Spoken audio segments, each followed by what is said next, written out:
Shalom saudara-saudara terkasih di dalam Kristus Yesus. Pagi ini kita ada karena anugerah Tuhan. Dan saya percaya saudara-saudara dimanapun saudara berada, kekuatan kesehatan menjadi bagian saudara karena penyertaan Tuhan terus bekerja dalam kehidupan kita, orang-orang yang belajar mengasihi Tuhan. Hari ini kita masih dalam program beribadah melalui streaming. Meskipun kita jauh di mata, tetapi saya percaya kita semua adalah orang-orang yang saling mengasihi, sehingga jauh di mata tetap dekat di hati. Haleluya.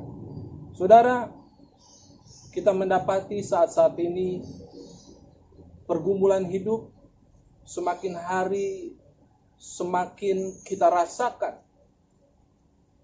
Bukan hanya kita, tetapi orang-orang yang tidak kenal Tuhan pun mereka merasakan pergumulan hidup, masalah hidup yang semakin hari semakin berat.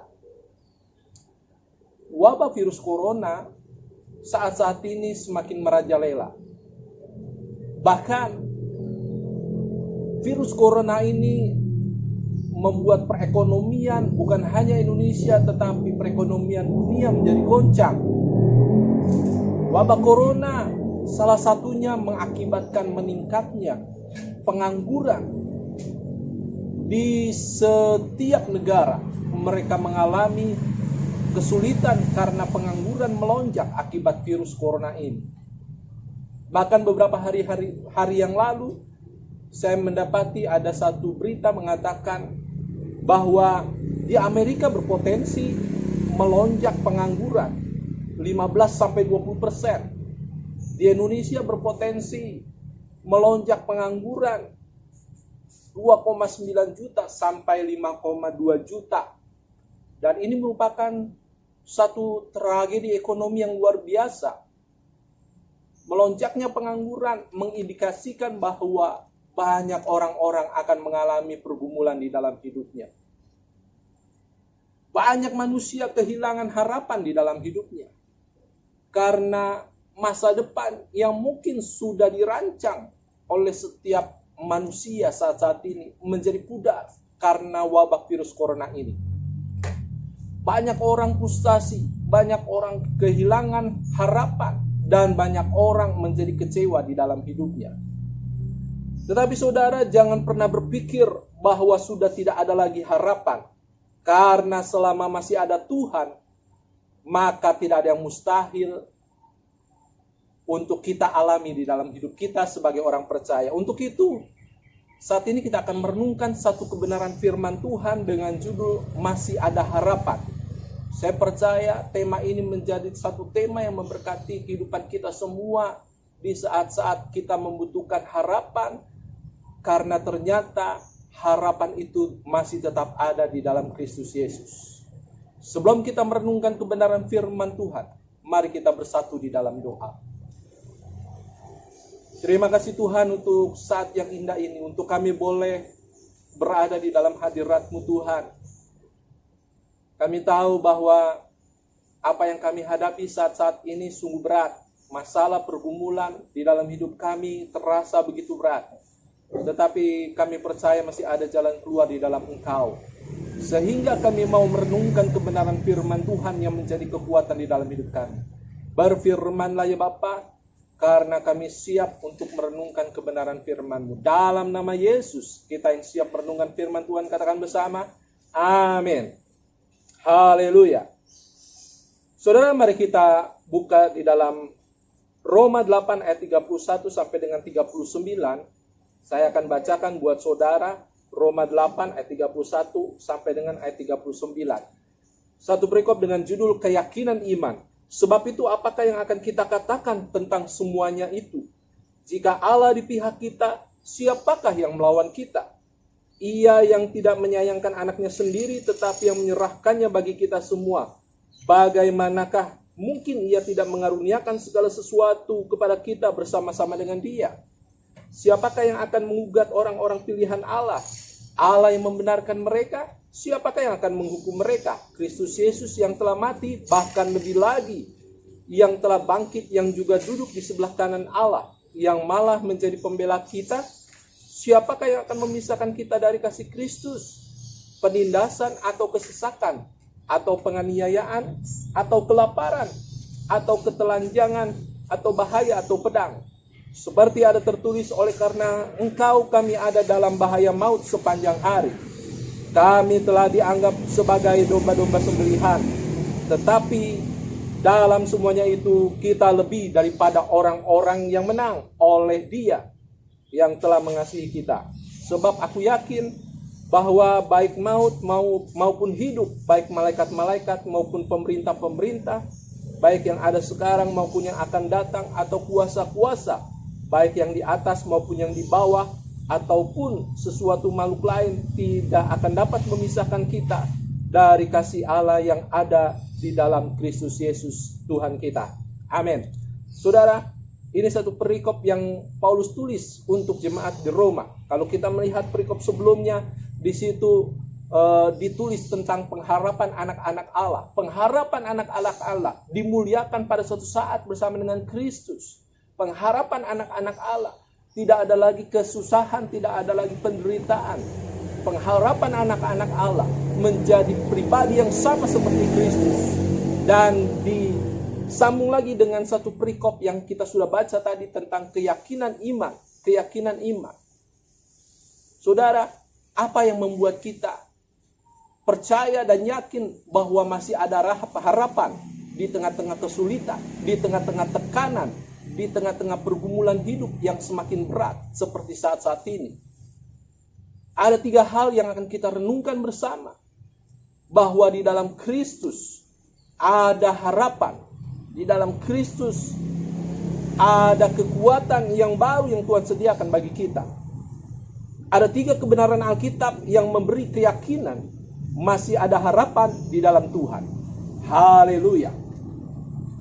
Poin yang pertama, mengapa kita harus yakin bahwa ada harapan di dalam Kristus Tuhan? Karena yang pertama, Yesus adalah jaminan bahwa kita mengalami pertolongan daripada Allah. Amin.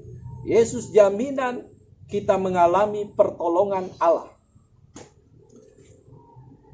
Mari kita perhatikan ayat 31 sampai dengan 32. Sebab itu apakah yang akan kita katakan tentang semuanya itu? Jika Allah di pihak kita, siapakah yang akan melawan kita? Ia yang tidak menyayangkan anaknya sendiri, tetapi menyerahkannya bagi kita semua.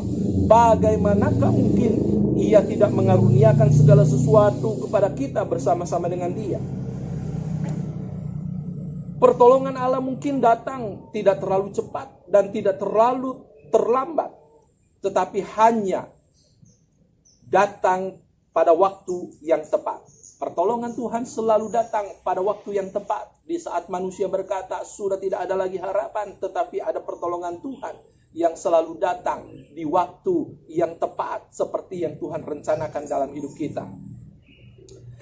Saudara, poin pertama ini bahwa Yesus adalah jaminan kita mengalami pertolongan Tuhan.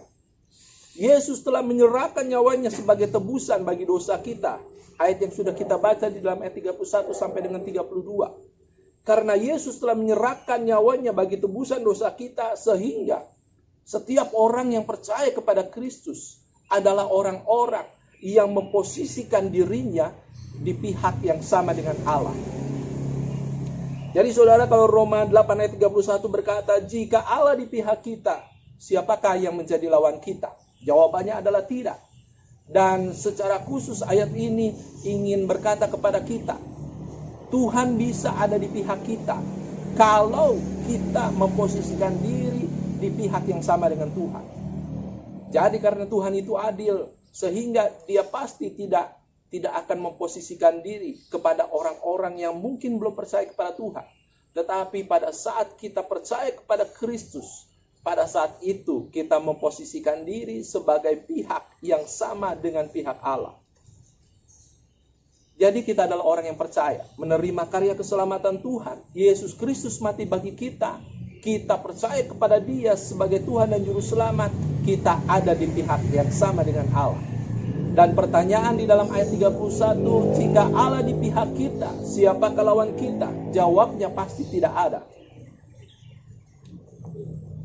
Pertolongan Allah pasti kita alami. karena Ia ada di pihak kita. Saya punya anak. Pada saat anak saya kesusahan, tentunya sebagai orang tua, saya ada di pihak dia. Dan yang membuktikan bahwa saya ada di pihak dia adalah saya berusaha untuk menolong dia sekuat saya. Sehingga itu pembuktian bahwa saya adalah orang-orang yang sama di pihak dengan anak saya. Pada saat kita memposisikan diri sama dengan pihak Allah, tentunya Allah yang menjadi pembela kita, Allah yang menolong kita, Allah yang memberikan pertolongan di dalam kehidupan kita. Sebab aku ini Tuhan Allahmu, memegang tangan kananmu dan berkata kepadamu, janganlah takut, akulah yang menolong engkau. Yesaya 41 ayat 13. Ini satu jaminan kita bahwa Allah menolong kita. Kita tidak boleh takut. Masih ada harapan tatkala tekanan hidup membuat kita kecewa, takut, khawatir. Masih ada Tuhan yang ada di pihak kita. Dia menolong kita, orang-orang yang berseru dan berharap hanya kepada Tuhan. Poin yang kedua, kebenaran firman Tuhan yang membuat kita yakin bahwa masih ada harapan di dalam Tuhan. Yesus adalah pembela kita. Yesus adalah pembela orang-orang yang percaya kepada Dia. Ayat 33 sampai 34 berkata, siapakah yang akan menggugat orang-orang pilihan Allah? Allah yang membenarkan mereka. Siapakah yang akan menghukum mereka? Kristus Yesus yang telah mati, bahkan lebih lagi yang telah bangkit, yang juga duduk di sebelah kanan Allah, yang malah menjadi pembela kita. Yesus adalah pembela kita. Pembela dari apa? Dari dosa dan akibat-akibat dosa. Saudara, dosa adalah sesuatu yang sangat-sangat fatal bagi kehidupan manusia. Karena dosa kita mengalami tekanan-tekanan hidup. Karena dosa kita mengalami kesusahan-kesusahan hidup. Dosa adalah perusak hubungan antara manusia dengan Allah. Hubungan manusia dengan Allah hancur karena dosa. Dan ini membuat manusia tidak memiliki kekuatan secara pribadi. Karena Allah itu sendiri tidak bersama dengan manusia. Hubungan itu hancur karena dosa. Dan mengakibatkan masalah di dalam hidup manusia. Saat Adam dan Hawa jatuh ke dalam dosa, akibat dosa adalah kesusahan di dalam kehidupan Adam dan Hawa. Bahkan pada saat kita saat ini hidup pun, akibat dosa kita mengalami masalah pergumulan. Ya tentunya setiap masalah pergumulan bukan hanya disebabkan oleh dosa juga, tetapi kadangkala disebabkan oleh kehidupan kita sendiri, oleh keputusan-keputusan kita. Tetapi yang ingin saya katakan adalah tatkala hubungan itu hancur karena dosa antara hubungan kita dengan Allah, maka masalah pergumulan yang kita alami tidak mampu kita hadapi sendiri. Pada saat Yesus mati di atas kayu salib, melalui karyanya kita dibenarkan. Melalui karyanya hubungan dengan Allah dipulihkan. Dan dosa tidak lagi menggugat kita. Artinya pada saat kita percaya kepada Kristus, iblis tidak lagi memiliki kuasa untuk menuntut kita. Karena kita sudah percaya kepada Kristus. Karena kita sudah menjadi anak-anak Tuhan. Karena kita sudah menjadi ciptaan yang baru. Sehingga hubungan yang hancur dengan Allah Bapa sudah dijalin kembali. Dan hubungan itu yang menjadikan kita memiliki kemampuan untuk kita berkata, Allah itu Bapa kita. Pergumulan boleh ada, masalah boleh ada, tetapi Dia adalah pribadi yang membela kita. Bukankah karena kasih-Nya yang luar biasa Dia mati ganti kita? Sehingga firman Tuhan katakan, siapa yang menggugat orang-orang percaya? Orang-orang pilihan Allah. Apakah Allah yang membenarkan mereka?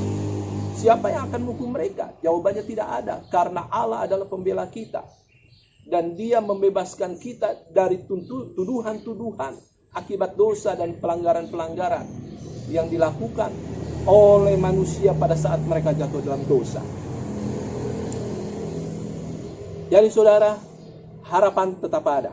Karena kita memiliki pembela yang selalu membela kita senantiasa, bukan hanya dari tuduhan-tuduhan si iblis atas dosa-dosa, tetapi kita juga memiliki pembela yang akan membela kita di saat pergumulan masalah hidup semakin berat kita rasakan. Dia akan membela kita, dia akan memberikan pertolongan kepada kita. Poin yang ketiga, poin yang terakhir, untuk kita meyakini bahwa masih ada harapan di dalam kehidupan kita. Kasih Allah tidak akan pernah meninggalkan kita. Poin yang ketiga, saudara, engkau dan saya harus meyakini dengan sungguh bahwa kasih Allah tidak akan pernah meninggalkan kita. Kalau kita lihat ayat-ayat yang kita sudah baca, ayat 35 sampai dengan ayat 39, di situ membuktikan bahwa tidak ada sesuatu pun yang dapat memisahkan kita dengan kasih Allah. Ayat 35 saya bacakan buat saudara. Siapakah yang akan memisahkan kita dari kasih Kristus?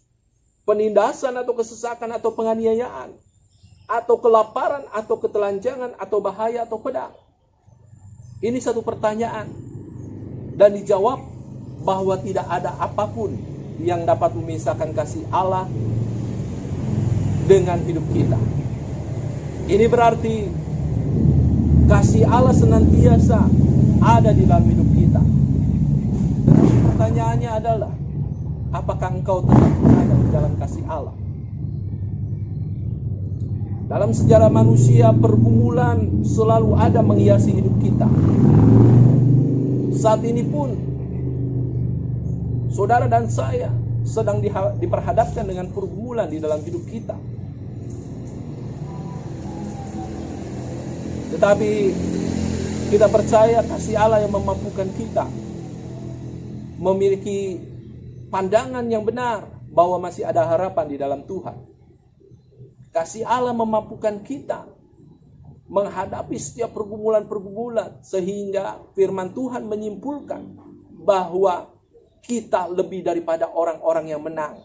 Karena apa? Karena kasih Allah dicurahkan di dalam kehidupan saudara dan saya. Kasih Allah memampukan kita untuk tetap berdiri kuat di dalam Tuhan.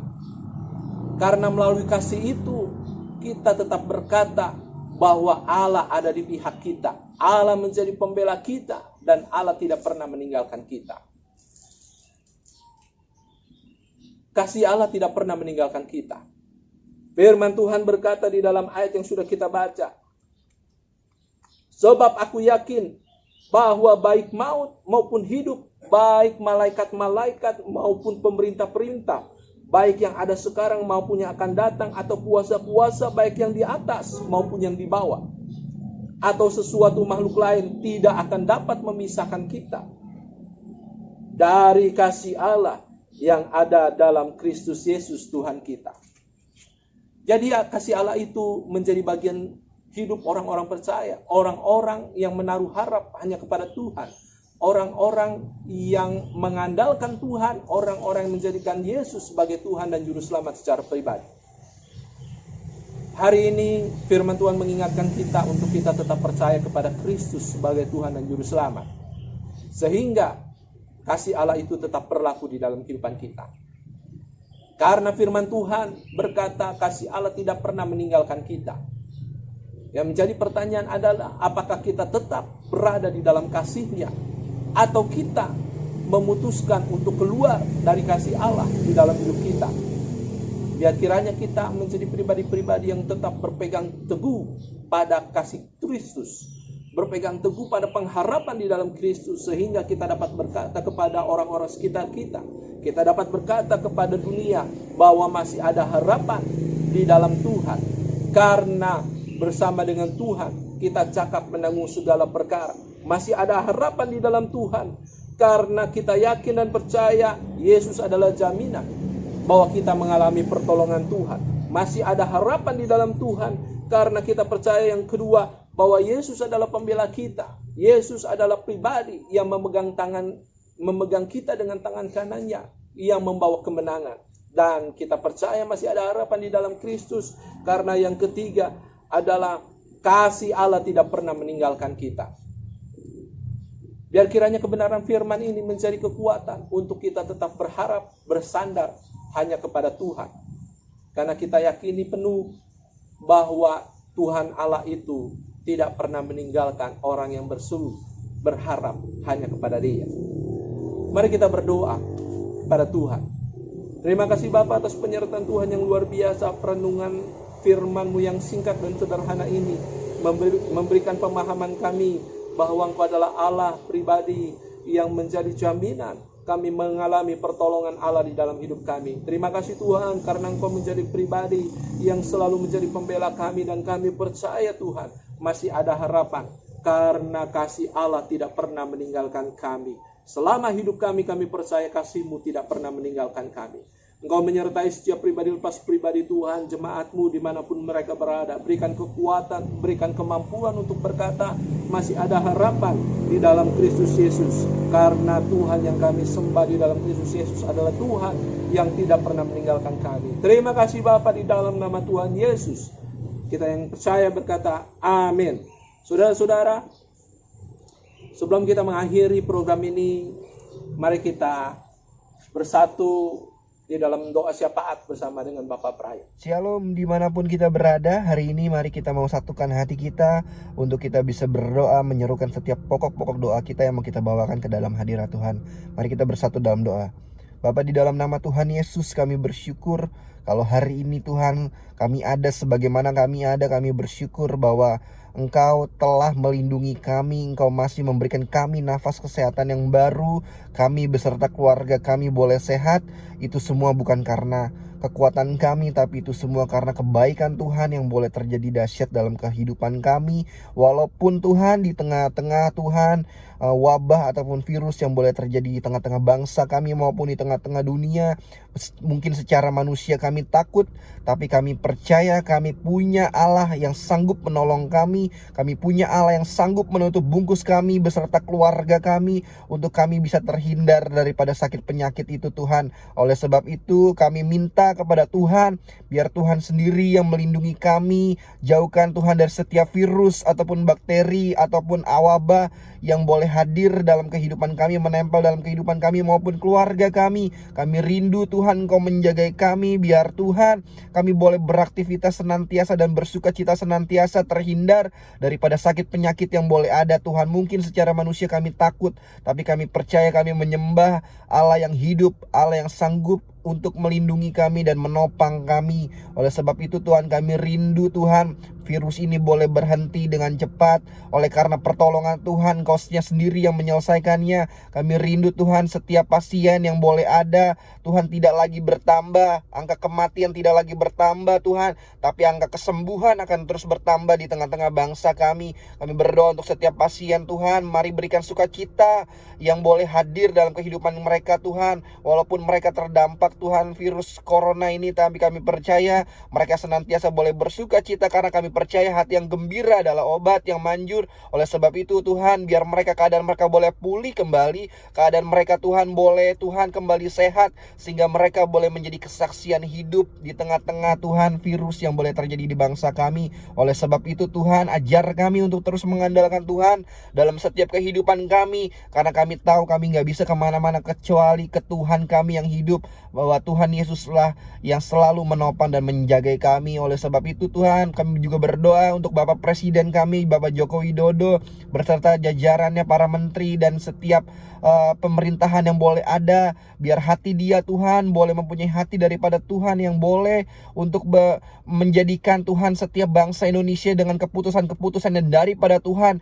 Dia boleh mengandalkan Tuhan dalam setiap apapun yang boleh dia putuskan, terutama Tuhan di tengah-tengah wabah yang boleh terjadi ini Tuhan. Biar dia boleh kuat, dia boleh sehat, sehingga dia mampu untuk menjalankan pemerintahan dengan baik dan memberkati banyak orang Tuhan di tengah-tengah Tuhan wabah ini Tuhan. Terima kasih Bapak, lindungi dia Tuhan, jagai dia dengan kuasa darah Tuhan. Kami percaya Indonesia akan pulih karena Engkaulah yang bernubuat, Engkaulah yang bernaung Tuhan di tengah-tengah bangsa kami Tuhan. Terima kasih Bapak, terima kasih. Kami juga berdoa Tuhan untuk setiap gereja kami, GB House of Mercy Tuhan, baik yang ada di Kelapa Gading, di Otista maupun Tuhan yang ada di Pondok Gede. Tuhan, kami berdoa Tuhan, mungkin secara langsung kami tidak bisa ketemu tatap muka, tapi kami percaya hati kami boleh Engkau satukan. Hati kami Tuhan boleh Engkau Tuhan lindungi, untuk kami terus mencari wajah Tuhan, untuk kami terus boleh saling Tuhan memberkati, memberikan sukacita, semangat yang baru Tuhan di tengah-tengah yang boleh terjadi. Tuhan, kami mau Tuhan setiap kami boleh kuat di dalam Tuhan, setiap kami boleh terus Engkau eratkan, dan melalui Tuhan setiap kejadian ini kami percaya kami boleh semakin kuat, kami boleh semakin mencari wajah Tuhan. Karena Tuhan, tanpa Tuhan kami nggak bisa, tidak mampu untuk melakukan setiap apa-apa Tuhan dalam setiap kehidupan kami. Oleh sebab itu kami berdoa Tuhan untuk Bapak pembina kami Tuhan, Bapak Hanan Suharto beserta keluarga. Mari lindungi, jagai Tuhan, berikan sukacita yang baru, kesehatan yang selalu boleh terjadi dalam kehidupannya dan keluarganya, sehingga dia terus boleh melayani Tuhan dan memberkati banyak orang. Kami juga berdoa untuk Bapak Gembala pusat kami, Bapak Beni Budianto beserta keluarganya. Mari Tuhan juga berkati, lindungi, sukacita yang baru Tuhan, kesehatan juga boleh Tuhan bernaung dalam setiap hidup dan keluarganya, sehingga melalui setiap pelayanannya juga Tuhan banyak orang akan diberkati dan banyak orang Tuhan akan merasakan Tuhan Yesus sebagai Tuhan dan Juru Selamat dalam kehidupan kami masing-masing. Oleh sebab itu Tuhan, mari Tuhan lindungi kami, GBI House of Mercy beserta jemaat yang boleh ada Tuhan di dalamnya, sehingga kami Tuhan boleh ada sukacita setiap harinya, kami boleh ada Tuhan semangat yang baru setiap harinya, dan kami boleh memberkati satu sama lain. Tuhan, kami bersyukur. Oleh sebab itu Tuhan, kami mau Tuhan, biar hati kami terus tertuju kepada Tuhan, biar hidup kami terus mengandalkan Tuhan dan mencari wajah Tuhan, karena kami tahu tanpa Tuhan kami gak ada apa-apanya. Tanpa tangan Tuhan yang kuat kami gak mampu berjalan sendiri Tuhan. Kami berdoa Tuhan, biar kehidupan kami yang bekerja, kami yang sekolah, karena kami percaya Tuhan Engkau terus yang memberkati kami, Engkau terus yang melindungi dan menopang kami, karena Engkaulah sumber daripada kekuatan kami, Engkaulah sumber daripada pengharapan kami Tuhan. Oleh sebab itu Tuhan, setiap doa kami Tuhan, setiap isi hati kami Tuhan, Engkau yang menyelidiki, Engkau yang tahu. Oleh sebab itu biar Tuhan sendiri yang menjadi pusat dalam kehidupan kami. Ini setiap doa dan ucapan syukur kami mau kembalikan ke dalam hadirat Tuhan yang penuh mulia, dari kemuliaan sampai kemuliaan. Di dalam nama Tuhan Yesus kami sudah berdoa dan mengucap syukur. Haleluya, amin. Haleluya. Biar kiranya melalui firman Tuhan, melalui doa syafaat yang sudah kita naikkan kepada Tuhan, kita tetap menaruh harap kita hanya kepada Tuhan Allah yang kita kasihi. Dimanapun saudara berkata, dimanapun saudara berada, mari kita tetap menjaga kesehatan secara fisik. Terlebih dari semuanya itu, kita menjaga kesehatan secara rohani, karena dengan cara itu kita semakin kuat di dalam Tuhan. Haleluya. Sampai berjumpa lagi saudara-saudara terkasih. Tuhan Yesus memberkati kita semua. Amin.